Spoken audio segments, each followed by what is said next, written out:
Assalamualaikum brother. Oke, kita kembali lagi tapi di channel yang berbeda gitu ya. Oke, bantu supportnya juga ya kawan-kawan ya. Nah, kemungkinan besar bro di channel yang ini gitu kan, yang bukan si Bang Kumis gitu kan. Akan sharing bro ya tentang sedikit lah ya, memberi area-area di mana kita bisa ambil profit, di mana kita bisa DCI ya intinya cari support dan resistennya ya, dan prediksilah di mana apakah dalam waktu dekat dia bisa naik atau turun gitu ya. Intinya kita sharing-sharing ya, belajar bersama di channel yang ini gitu ya. Akan lebih fokus ke candle gitu ya teman-teman. Nah, oke kita melihat dulu bro untuk kinerja Bitcoin dominance kali ini. Oke ya. Jadi di sini kalau kita lihat bersama-sama bro ya, walaupun ini sempat kita bahas juga ya di channel yang Bang Kumis gitu kan. Nah, jadi kalau kita lihat bersama-sama untuk Bitcoin dominance dia di area 0,5 mantul ya, karena di area 0,5 itu ada area supportnya bro ya. Sorry, belum sampai di area 0,5, dia baru di area 0,38. 0,38 di situ ada area resisten. Nah kali ini dia membuat area support, berarti resisten become supportnya dia ya. Nah, habis itu dia mantul cukup tinggi, Bro. Nah, mantul cukup tinggi ya dibarengin kenaikan daripada Bitcoin dominance ya, dengan price-nya Bitcoin yang notabene turun dari ATH, otomatis, Bro, altcoin rontok gitu. Nah, kali ini pertanyaan dari beberapa teman-teman, Bang, tolong lihat PP. Nah, kita akan lihat untuk si PP. Oke, kita coba lihat ya untuk PP bro ya, PP. Nah di sini kita udah dapat ya untuk exchange-nya ada di Binance gitu bro ya.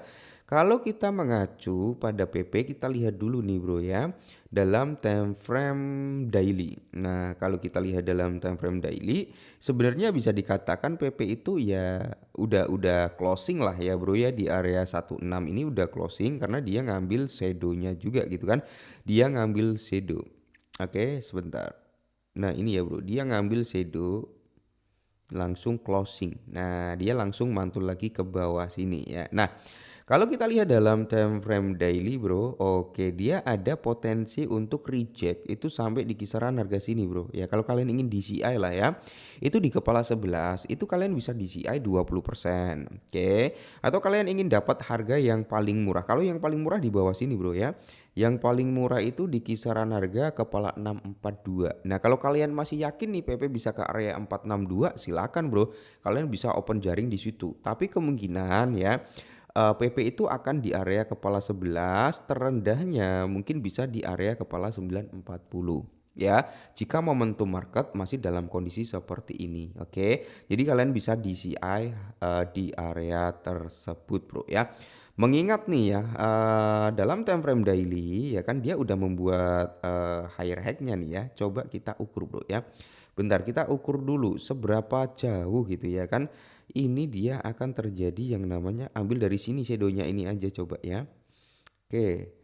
Kita di sini bro, kalau kita lihat, nah di zona area 6 0,618 itu antara 0,75 juga ya, di area sini bro ya, di area garis warna hijau tengah itu loh, itu bro, itu target kalau dia mau koreksi mungkin bisa di area situ. Kenapa di area situ itu kemungkinan bisa tersentuh bro?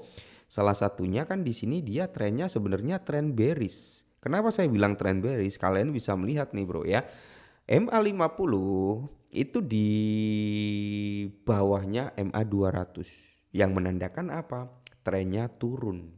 Trennya bearish. Kalau MA200 itu di bawahnya MA50, maka di sini trennya bullish. Nah, kenapa di area ini, Bro?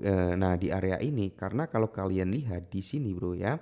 Bentar, kenapa area ini cukup kuat untuk nahan PP nanti ketika PP itu koreksi? Kalian bisa lihat di sini ada area resisten juga ya.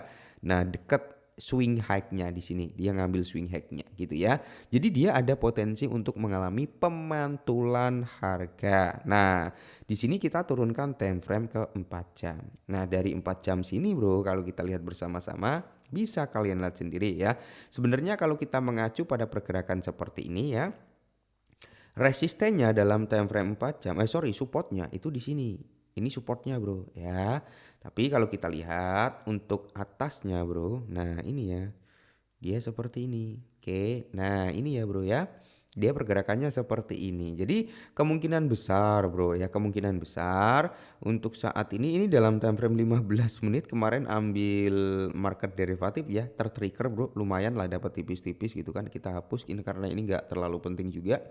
Kemungkinan ya, kemungkinan besar bro, area ini juga nggak apa ya, kalau kejebol gitu kan, dia potensi untuk turun sampai sini juga. Jadi kemungkinan polanya kalau kita lihat kan dia pergerakannya seperti ini ya bro ya. Kita gambarkan dulu. Nah seperti ini. Oke, tunggu dulu. Dia seperti ini bro. Oke, ya anggap aja lah ini udah itu ya. Nah dia potensi ke sini. Oke, di area sini bro. Kalau dia nggak mampu nahan, ya otomatis dia bakal kejebol ke bawah sini bro. Nah ke sini. Tapi kalau area ini mampu nahan, mungkin dia akan ada sedikit pantulan sampai sini. Oke. Nah karena kalau kita mengacu dalam time frame daily itu trennya bearish. Ya kecuali dalam time frame daily itu trennya bullish. Kita turunkan ke time frame 4 jam untuk melihat progresnya apakah bullish or bearish ya. Jadi di sini itu hanya minornya aja gitu ya bro. Walaupun kalau kita mengacu pada time frame 4 jam ini bullish. Kenapa saya bilang bullish bro? Karena MA50 di atasnya MA200 gitu ya. Tapi bullishnya ini hanya untuk mencari ya konsolidasi. Ya dia tidak akan membuat higher high gitu loh ya bro ya. Ya semoga saja bro kalau kalian mau DCI bisa di area sini ya. Mungkin nanti kita akan bahas jauh lebih spesifik nanti bro ketika perangkat kita udah mumpuni gitu kan. Akan kita bahas yang jauh lebih spesifik. Oke, mungkin ini dulu lah ya, area DCI udah saya kasih tahu. Kalau kalian ingin DCI ya monggo, kalau enggak ya juga enggak apa-apa. Tetap semangat dan salam cuan.